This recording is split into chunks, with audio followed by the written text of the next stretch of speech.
ଲୋକଙ୍କୁ ସମୟ ଦେବା ଶିଖ, ସମ୍ପର୍କ ଆପେ ଆପେ ମଜବୁତ ହେବାକୁ ଲାଗିବ।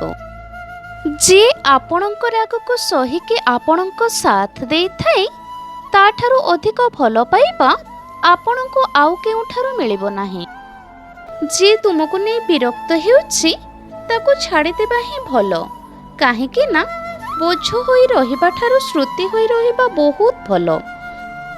କାହାକୁ ଯଦି କିଛି ଉପହାର ଦେବା ପାଇଁ ଚାହୁଁଛ, ତେବେ ତାଙ୍କ ଫିଲିଂସକୁ ବୁଝିବାକୁ ଚେଷ୍ଟା କର ଆଉ ତାଙ୍କର ସମ୍ମାନ କର।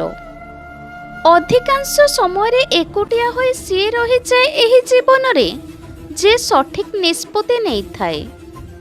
କିଛି ସମ୍ପର୍କ ଭଗବାନ ଖରାପ କରିଦିଅନ୍ତି, କାହିଁକି ନା ଆମ ଜୀବନ ଯେପରି ଖରାପ ନ ହେଉ।